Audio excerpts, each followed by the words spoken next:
आता AI आलं, प्रश्न आला समजा उद्या की AI मुळे काय झालं, बरोबर? तर AI मुळे सामाजिक बदल झाला. मग सामाजिक असं अचानक नाही लिहिता येणार ना आपल्याला AI मुळे काय सामाजिक बदल झाला. पण मग जर तुम्ही असा विचार केला की हा सर मर्टनमध्ये सामाजिक बदल विचार आपण डिस्कस केला होता बरं का. मग मर्टनमध्ये डिस्कस केला होता. मग AI आणि मर्टन कसं जोडायचं सर? कसं जोडणार AI आणि मर्टन? Artificial intelligence. तो सिंपल कसं जोडणार तुम्ही? हेच ना रेफरन्स ग्रुप बिहेवियर थ्रू, बरोबर? की मी जो होतो, बरोबर, मी सर्वसामान्य नागरिक भारतातला, बरोबर, मला AI जमत नव्हतं, बरोबर, मग मी कोण झालो? नॉन मेंबर ग्रुप होऊन गेलो ना मी. ज्यांना AI जमत होतं ते मेंबर ग्रुप झाले. Yes or no? राईट. मग मी AI शिकण्याचा प्रयत्न केला. AI शिकण्याचा प्रयत्न केला, मला शिकता आलं. मला शिकता का आलं? कारण आमचा समाज खुला समाज आहे. AIचे सगळे टूल आमच्यापर्यंत पोहोचलेले आहेत, जागतिकीकरणाने ते पोहोचवलेले आहेत आमच्यापर्यंत. Yes or no? मग मी ते शिकलो इंटरनेटच्या माध्यमातून आणि मी मग माझं काय झालं, गतिशीलता मिळाली मला. Yes or no? मग मला जमायला लागलं AI, मग मी स्किल ॲडॉप्ट केले, बरोबर आहे का? म्हणजे सिंपल असाही प्रश्न आला उद्या की AI ने नोकऱ्या जातील का, तिथे सुद्धा मर्टन वापरू शकतो आपण. मार्क्सच्या भाषेत आता बोलू, AIचं डिस्कशन है ना. असं तुम्ही आपापसात चर्चा करायची ना की AI ला मार्क्सच्या भाषेत बोलायचं. आता कसं बोलायचं? सगळ्यात पहिली गोष्ट, AI आल्याने काय झालंय तुमचं? उत्पादनाच्या पद्धती बदलल्या, बरोबर? उत्पादनाची संसाधनं बदलली, उत्पादनाच्या पद्धती बदलल्या म्हणजे संसाधनं बदलली, सहसंबंध बदलले, बरोबर? पण आता काय गडबड झाली की पद्धती तर बदलल्या आहेत. हे पद्धती म्हणजे काय? MOP आहे ना. पद्धती म्हणजे MOP आणि त्याच्यात येतं तुमचं FOP आणि ROP. FOP काय आहे? उत्पादनाची संसाधनं, बरोबर, आणि हे सहसंबंध, बरोबर, बरोबर ना. आणि ह्या पद्धती तुमच्या. मग आता काय झालं, काय सांगितलं मार्क्सने? मग AI आलं सर. येतं AIचं डिस्कशन करूया. AI से क्या हुआ सर की तुमचं AI आल्यामुळे उत्पादनाच्या पद्धती बदलल्या. उत्पादनाच्या पद्धती बदलल्या म्हणजे संसाधनं बदलली, सहसंबंध नाही बदलले आहेत, एक लक्षात घ्या, बरोबर? संसाधनं बदलली. पहिल्यांदा संसाधनं बदलतील ना, बरोबर? हेच मार्क्सने सांगितलंय आम्हाला. संसाधनं बदलली म्हणजे आता AIचा वापर करायला लागले सगळे, बरोबर? मग ही संसाधनं जी बदललेली आहेत, मग नवीन संसाधनं, new FOP and old ROP, जुनी सहसंबंध, यांच्यात काय झालं? यांच्यात संघर्ष निर्माण झाला, बरोबर?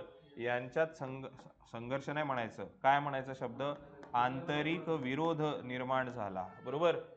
डायरेक्ट संघर्ष नाही, संघर्ष म्हणजे भांडण येतं अर्थ, बरोबर? आंतरिक विरोध निर्माण झाला की आता मी AI ला कसं जुळवून घेऊ, मला टेन्शन आलंय, इथपर्यंतच आहे अजून, मी डायरेक्ट भांडायला गेलेलो नाहीये. संघर्ष म्हणजे, ठीक आहे, तो आंतरिक विरोध निर्माण झाला. मग आता पुढचा टप्पा काय येईल? डायरेक्ट परात्मता. पुढचा टप्पा काय येईल याच्यात?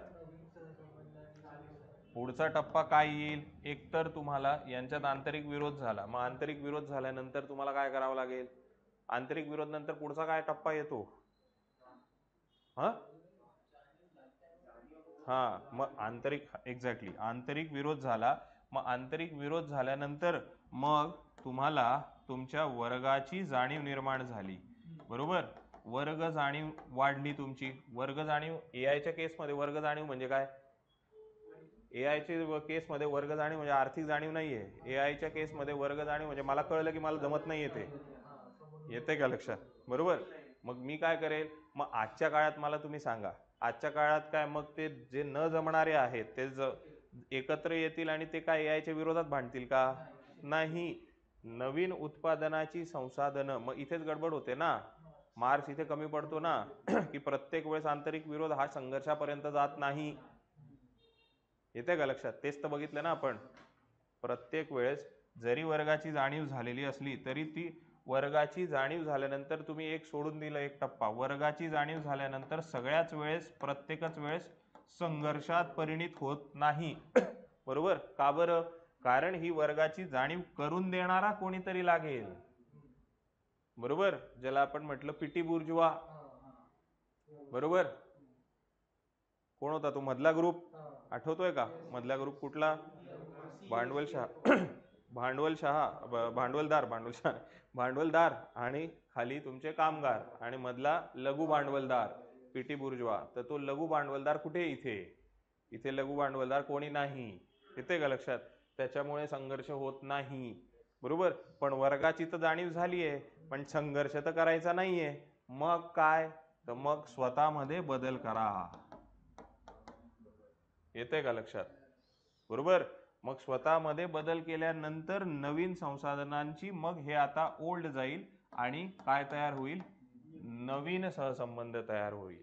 आणि मग नवीन सहसंबंध आणि नवीन संसाधन हे एकत्रितपणे काम करतील. झालं का? ये हो गया मार्क्स का डिस्कशन विथ AI.